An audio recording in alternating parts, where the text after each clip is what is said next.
Hello everyone. मैं दिनेश कुमार शर्मा। आज हम बीए पाठ तृतीय भूगोल प्रायोगिक कक्षा के अंतर्गत अपनी कक्षा को आगे बढ़ाते हैं। कल हमने मानचित्र प्रक्षेप की परिभाषा और उनकी आवश्यकता के बारे में पढ़ा था। उसी क्रम में अब हम आगे चलते हैं कि मानचित्र जो प्रक्षेप होते हैं, उन मानचित्र प्रक्षेपों में किन चीज़ों का प्रक्षेपण भूगोल के अंतर्गत किया जाता है। तो उसकी एक बहुत महत्वपूर्ण चीज़ है जिसे हम लोग भू ग्रिड कहते हैं, द अर्थ ग्रिड। जैसा कि आप लोग जानते हैं कि पृथ्वी एक गणितीय दृष्टिकोण से देखें तो एक गोला है और इसी की जो वास्तविक आकृति है उसे लब्धवक्ष गोला कहा जाता है। इसे निरपेक्ष ये दृष्टिकोण से देखने पर यदि हम पृथ्वी को एक पूर्ण वृत्त मान लें तब उसे गणितीय दृष्टिकोण से उसका विभाजन किस तरीके से होगा, इसे यहाँ पर दो टर्म्स के रूप में हम लोग देखेंगे, जिनमें एक पहला अक्षांश है और दूसरा देशांतर है। अक्षांश जिन्हें लैटिट्यूड कहा जाता है और देशांतर को लॉन्गिट्यूड अंग्रेजी शब्दावली में कहा जाता है। तो अक्षांश और देशांतर के दृष्टिकोण से पृथ्वी का क्या विस्तार है, उसी दृष्टिकोण से हम लोग जानेंगे कि पृथ्वी के केंद्रीय या मध्यवर्ती भाग को, जो पृथ्वी को दो बराबर भागों में बांटने वाला हो, उसे 0 डिग्री अक्षांशीय वृत्त, जिसे हम लोग भूमध्य रेखा के रूप में जानते हैं, उसका नामकरण भूमध्य रेखा के रूप में किया गया है। पर यहाँ गणितीय दृष्टिकोण से टेक्निकली हम समझते हैं वो 0 डिग्री एक अक्षांश वृत्त है। इसके ऊपरी वाला पार्ट जो एक अर्धवृत्त है पूर्ण रूप से, और दूसरा जो पार्ट है वो भी एक अर्धवृत्त के रूप में है। यदि इसे इन दोनों अर्धवृत्तों से भूमध्य रेखा से इसके ऊपरी हिस्से तक, यहाँ तक यदि हम लोग इसको देखें तो इसे नॉर्थ पोल कहा गया है, वहीं इसका जो दक्षिणी हिस्सा जो है उसे साउथ पोल कहा गया है। इस तरीके से यदि भूमध्य रेखा से नॉर्थ बिंदु जो एक नोड है और दक्षिण बिंदु जो एक नोड है, यदि यहाँ तक इसे गणितीय दृष्टिकोण से देखें, यदि इस बिंदु से भूमध्य रेखा तक यदि एक लंब डाला जाए तो उस लंब के डालने पर जो एक समकोणिक बनता है, उस समकोण का विभाजन गणितीय दृष्टिकोण से कोणों के आधार पर भूमध्य रेखा से यदि उत्तरी बिंदु या दक्षिण बिंदु तक किया जाता है तो उसके मध्य में उसका मान 90 डिग्री नॉर्थ पोल का आता है और इसी तरीके से 90 डिग्री साउथ पोल का आता है। तो भूमध्य रेखा से नॉर्थ पोल तक 90 डिग्री कोणों के मान हुए। इन 90 डिग्री कोणों के मान को, जिसे हम लोग 0 डिग्री से 90 degree and 0 to 90 degree south के रूप में मान सकते हैं। अतः 90 कोण उत्तर में और 90 कोण दक्षिण में होंगे। यदि इन एक एक डिग्री के कोणों के अंतर के आधार पर पूरी पृथ्वी पर एक नॉर्थ से यदि समकेंद्रीय वृत्तों के चाप बनाए जाएं तो ये समकेंद्रीय वृत्तों के चाप की रेखाएं अक्षांशीय रेखाओं के रूप में जानी जाएंगी। अतः कुल 0 से 90 डिग्री उत्तर अक्षांश और 0 से 90 डिग्री दक्षिण अक्षांश तक पृथ्वी का गणितीय दृष्टिकोण से अक्षांश से विस्तार उत्तर से दक्षिण की ओर मापा जाएगा। इस तरीके से पृथ्वी पर कुल 180 अक्षांश यहाँ पर डिग्री के अक्षांश, कुल अक्षांश यहाँ पर हुए हैं और इन 180 डिग्री कुल अक्षांशों को हम 0 to 90 degree north and 0 to 90 degree south के रूप में विभाजित करके देखते हैं, जिसे ऊपरी वाले हिस्से को उत्तरी गोलार्ध और दक्षिणी वाले हिस्से को दक्षिणी गोलार्ध के रूप में इसका विभाजन यहाँ पर किया गया है। इस तरीके से पृथ्वी का अक्षांश से विस्तार हम लोग निकाल सकते हैं।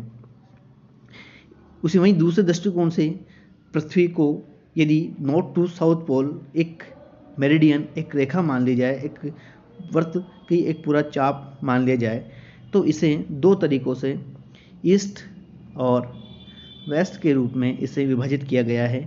और क्योंकि पृथ्वी पूर्णवर्त नहीं है, परंतु इसे पूर्णवर्त मान लेने पर इसका कुल मान 360 डिग्री होता है।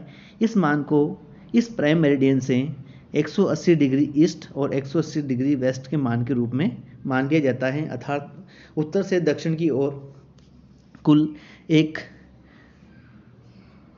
वृत्तीय चाप बनेगा जो उसके विपरीतीय देशांतर को मिला करके पूर्ण वृत्त की रचना करेगा। इस तरीके से इसका देशांतरीय विस्तार 180 डिग्री ईस्ट और 180 डिग्री वेस्ट तक माना जाता है। तो कुल देशांतर 360 हुए। इसका इस तरीके से हम लोग विभाजन करके देखते हैं।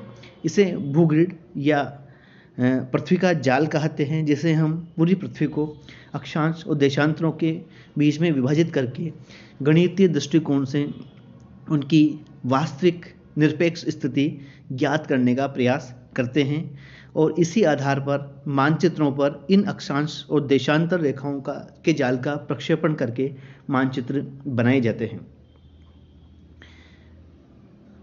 हम आगे इसी क्रम में आगे चलते हैं और अब आगे हम बात करते हैं कि मानचित्र के लिए जो आवश्यक चीज़ें हैं वो हैं प्रक्षेप की मापनी, जिसे मापक कहते हैं।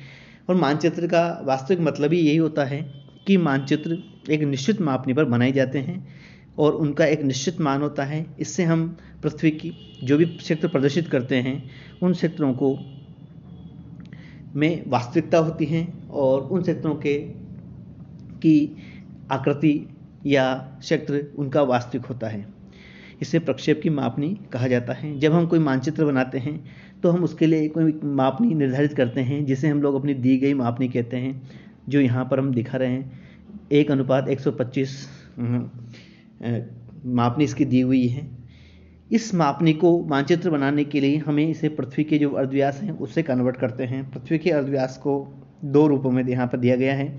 635 सेंटीमीटर में है जो है वो 63 करोड़ 50 लाख, वही 250 मिलियन इंचेज में यहाँ पर दिया हुआ है। दोनों ही तरीके से हम मानचित्रों का निर्माण कर सकते हैं। यदि हम इकाई सेंटीमीटर में लेते हैं तो यहाँ पर मापनी ज्ञात करने के लिए हम पृथ्वी के वास्तविक अर्धव्यास में हमारी दी गई मापनी का भाग लगाते हैं और हमें जो दूरी प्राप्त होती है ये मानचित्र की बनाने के लिए ये मापने की दूरी होती है, जिसे मानचित्र की मापनी या मानचित्रों का निर्माण किया जाता है। ये प्रक्षेप की मापनी होती है जो इसके लिए एक आवश्यक चीज़ है। प्रक्षेप की मापनी के साथ ही हम मानचित्र बनाते हैं। तो कोई भी मानचित्र प्रक्षेप बनाने के लिए दो चीज़ों की आवश्यकता बहुत मुख्य रूप से होती है। पहला उसकी मापनी स्केल, जिसको हम लोग स्केल कहते हैं। इसके लिए हम लोग स्केल लेते हैं और पहली चीज़ ये हो गई। और दूसरी चीज़ इसके लिए हम जो लोग लेते हैं वो ये हैं कि स्केल के साथ साथ हम उसका एक्सटेंट लेते हैं, उसका विस्तार क्या है, हम ये मानचित्र कहाँ के लिए बना रहे हैं, किस सेक्टर के लिए बना रहे हैं। तो उस सेक्टर का विस्तार उसकी अक्षांशीय और देशांतरीय स्थिति के आधार पर लिया जाता है। इन दोनों ही चीज़ों के आधार पर हम लोग मानचित्र का निर्माण करते हैं। अब हम आगे बात करते हैं मानचित्रों के वर्गीकरण के संबंध में कि मानचित्र प्रक्षेपों का वर्गीकरण किस तरीके से हो सकता है। क्लासिफिकेशन ऑफ मैप प्रोजेक्शन, मानचित्रों का वर्गीकरण। मानचित्र प्रक्षेपों का वर्गीकरण करने के कई सारे आधार हैं। इनमें तीन मुख्य हैं जिनमें हम सबसे पहले बात करते हैं प्रकाश के प्रयोग के आधार पर, with the uses of light. प्रकाश के प्रयोग के आधार पर मानचित्र प्रक्षेपों के दो रूप हैं, जिनमें पहला है संदर्श मानचित्र प्रक्षेप, जो प्रकाश के प्रयोग की सहायता से बनाए जाते हैं। अर्थात ग्लोब पर यह कल्पना की जाती है कि किसी हिस्से से प्रकाश आ रहा है और उस प्रकाश के आधार पर जो अक्षांश और देशांतर रेखाओं की जो छाया है वो किसी समतल सतह पर किस तरीके से प्रदर्शित होगी और उसी के आधार पर इन मानचित्र प्रक्षेपों का निर्माण किया जाता है। इस प्रक्षेपों को ज्यामितीय प्रक्षेप या ज्योमेट्रिकल प्रोजेक्शंस भी इनको कहा जाता है, क्योंकि इसमें अक्षांश और देशांतरों को प्रकाश की स्थिति के आधार पर इनका अंकन किया जाता है। वहीं दूसरे जो प्रक्षेप हैं वो असंदर्श मानचित्र प्रक्षेप कहलाते हैं। अर्थात ये बिना प्रकाश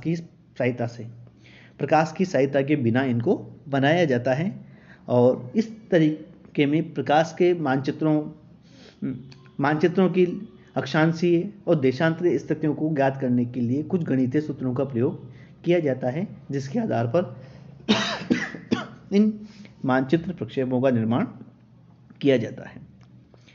इसके अतिरिक्त हम आगे चलते हैं, तब हम रचना विधि के अनुसार मानचित्रों का वर्गीकरण। रचना विधि के अनुसार मानचित्रों के वर्गीकरण के 4 रूप हैं, जिनमें पहला शंकु प्रक्षेप, कॉनिकल प्रोजेक्शन। मैं एक बार पहले आपको इनके नाम बताता हूँ, उसके बाद हम एक एक करके इन सब की डिस्क्रिप्शन और डिटेल लेंगे। दूसरा है बेलनाकार प्रक्षेप, सिलेंड्रिकल प्रोजेक्शन, और तीसरा खमध्य प्रक्षेप, जेनिथल प्रोजेक्शन, और चौथा जो है वो रूट प्रक्षेप या कॉनिकल प्रोजेक्शन इन्हें कहा जाता है। यहाँ पर अब रूट प्रक्षेप इन्हें कहा जाता है कन्वेंशनल प्रोजेक्शन। यहाँ पर अब हम पहले बात करते हैं शंकु प्रक्षेप के बारे में, कॉनिकल प्रोजेक्शन के बारे में। शंकु प्रक्षेप के निर्माण के लिए एक रचना विधि का प्रयोग यहाँ पर लिया गया है कि किस तरीके से शंकु प्रक्षेप बनाए जाते हैं। यहाँ पर हम लोग देख रहे हैं कि पृथ्वी का ये जो पृथ्वी का एक आकार है, इस पृथ्वी के आकार पे ये कल्पना की गई है कि कागज का कोण या कॉपी पृथ्वी के ऊपर से लगाई गई है, और इस के आधार पर जो प्रक्षेप बनते हैं वो शंकु प्रक्षेप या कॉनिकल प्रोजेक्शन कहे जाते हैं। इसलिए इनको शंक्वाकार प्रक्षेप कहते हैं। इन प्रक्षेपों की मूल विशेषता आप लोग देख सकते हैं कि कागज का शंकु जो है, जब उसे कागज के शंकु से ग्लोब को ऊपर से ढका जाता है, तो वो ग्लोब के किसी एक हिस्से को स्पर्श करता है, और इस हिस्से को जिसको स्पर्श करता है उसे इसका स्टैंडर्ड पैरेलल या एसपी कहा जाता है। इसे उसका मानक अक्षांश या स्टैंडर्ड पैरेलल कहा जाता है। इस स्टैंडर्ड पैरेलल एक मानक अक्षांश होता है। इसके साथ साथ अन्य अक्षांश वृत्तों को, इसमें अक्षांश जो वृत्त होते हैं वो केंद्र बिंदु से खींचे गए सकेंद्रीय वृत्तों के चाप के रूप में होते हैं, और इसमें देशांतर रेखाएं यहाँ से केंद्र से विकृत रेखाओं के रूप में होती हैं, जो सीधी रेखाओं के रूप में होती हैं। शंकु प्रक्षेप की मूल बात यह है कि शंकु प्रक्षेप के द्वारा पृथ्वी के सिर्फ एक ही भाग का, अर्थात एक ही गोलार्ध का इसमें निरूपण किया जा सकता है। शंकु प्रक्षेप सिर्फ उत्तरी या दक्षिणी गोलार्ध में से किसी एक गोलार्ध को ही एक बार में प्रदर्शित करने के लिए संभव होता है। साथ ही जिस जगह पर शंकु ग्लोब को स्पर्श करता है, अर्थात मानक अक्षांश वाले क्षेत्रों के आसपास के क्षेत्र ही इसमें शुद्धता से प्रदर्शित होते हैं। उत्तर और दक्षिण के बाद जाने पर इनमें दूरियों में अंतर आ जाता है, शुद्धता प्रदर्शित नहीं रहती है। तो एक लिमिटेड एरिया प्रोजेक्शन से शंकु प्रक्षेप के रूप में हम लोग देख सकते हैं। दूसरा बेलनाकार प्रक्षेप भी इसी प्रकार के कंसेप्ट पर आधारित है कि एक कागज का बेलन पृथ्वी के ग्लोब को स्पर्श कर रहा है। तो यहाँ हम लोग देख रहे हैं कि कागज के बेलन से यदि ग्लोब को ढका जाता है तो वो भूमध्य रेखीय भाग पर स्पर्श करता है, और यहाँ से यदि इस कागज के बेलन को जो भूमध्य रेखा से स्पर्श करता है वहाँ से इसको काट करके अलग कर दिया जाए तो ये एक समतल स्वरूप में आ जाता है, और यह भूमध्य रेखा इसमें वास्तविक रूप में, इक्वेटर वास्तविक रूप में प्रदर्शित होता है, और उत्तर और दक्षिण तक इसमें जब यहाँ से काट कर इसको अलग किया जाता है तो इसमें एक तरफ 180 ईस्ट, एक तरफ 180 वेस्ट को प्रदर्शित कर दिया जाता है। तो इस मानचित्र प्रक्षेप में पूरे वर्ल्ड का मानचित्र एक साथ बनाया जा सकता है। बेलनाकार प्रक्षेप का उपयोग संपूर्ण विश्व के मानचित्रों बनाने के लिए इसका उपयोग किया जाता है। ये मानचित्र भूमध्य रेखीय क्षेत्रों पर ये शुद्ध होते हैं, परंतु जैसे जैसे भूमध्य रेखा से उत्तर और दक्षिण की ओर जाते हैं तो इनकी दूरियों में अंतर आता चला जाता है। तीसरा प्रक्षेप खमध्य प्रक्षेप इसको कहते हैं जेनिथल प्रोजेक्शन। जेनिथल प्रोजेक्शन के अंदर इसके 2 रूप हैं। एक तो प्रकाश की दृष्टि से, इसे हम लोग आई साइड या नेत्र दृष्टि से जिनको बनाया जाता है, तो प्रकाश की दृष्टि से इनको बनाया जाता है तो ग्लोब पर यह कल्पना की जाती है कि पृथ्वी के किसी एक हिस्से से प्रकाश आ रहा है। उसके आधार पर इन प्रक्षेपों का निर्माण किया जाता है। यदि प्रकाश का केंद्र ग्लोब के या केंद्र में है तो यहाँ से जो प्रोजेक्शन बनेंगे वो पहले प्रोजेक्शन जो होंगे वो नॉमोनिक प्रोजेक्शन होंगे, अर्थात इनको केंद्रीय मध्य प्रक्षेप कहा जाएगा, जिनसे प्रकाश का केंद्र ग्लोब के केंद्र में रहे। वहीं दूसरे प्रकार के प्रोजेक्शन जो इसमें होंगे, वो प्रक्षेप उनमें प्रकाश का केंद्र ग्लोब के विपरीत ध्रुव पर स्थित होता है, अर्थात यहाँ से यदि प्रकाश जा रहा है तो इस प्रकार के जो प्रोजेक्शन होंगे उनको त्रिविमीय या स्टीरियोग्राफिक प्रोजेक्शन उनको कहा जाएगा, जिनमें प्रकाश का केंद्र किसी दूरी से या अनंत बिंदु से आ रहा है। इस तरीके के प्रोजेक्शन जो होंगे वो ऑर्थोग्राफिक प्रोजेक्शन होंगे, जिनमें प्रकाश का केंद्र दूर होता है। इन तीनों में ही जो प्रक्षेप हैं उनकी रचना अलग अलग होती है, इनको अलग अलग उद्देश्य के लिए इन प्रक्षेपों का निर्माण किया जाता है। वहीं दूसरी कंसेप्ट इसमें ये रखा जाता है कि जो ग्लोब है उस पर जो समतल सतह है उसका प्रक्षेपण तल क्या है। यदि उसका प्रक्षेपण तल ध्रुव पर स्पर्श करता है तो उसे पोलर जेनिथल कहा जाता है, अर्थात पोलर जेनिथल प्रोजेक्शंस उनको कहा जाता है।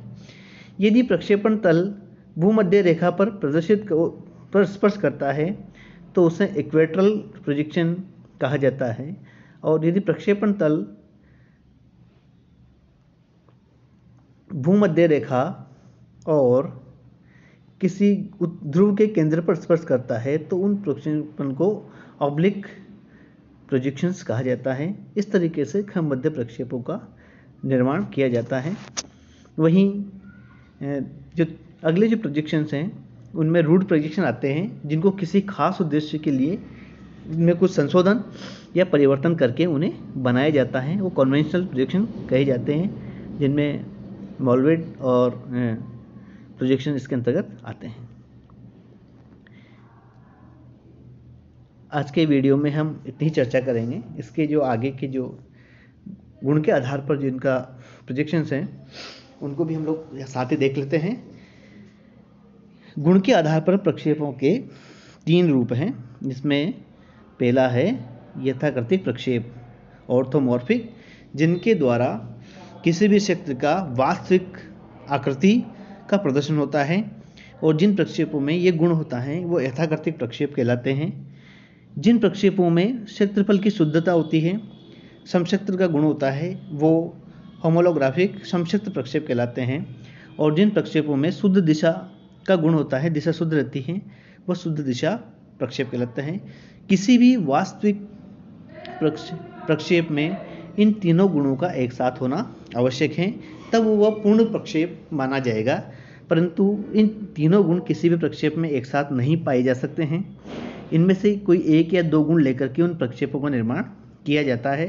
अतः कोई भी प्रक्षेप पूर्ण रूप से शुद्ध प्रक्षेप नहीं होता, परंतु उसे आवश्यकता और प्रदर्शित किए जाने वाले तथ्य या सूचनाओं के आधार पर उनका निर्माण किया जाता है। Thank you. मुझे उम्मीद है कि आपको ये वीडियो पसंद आया होगा, और इस संबंध में यदि आपकी कोई क्वेरी हो तो वो मुझे आप भेज सकते हैं।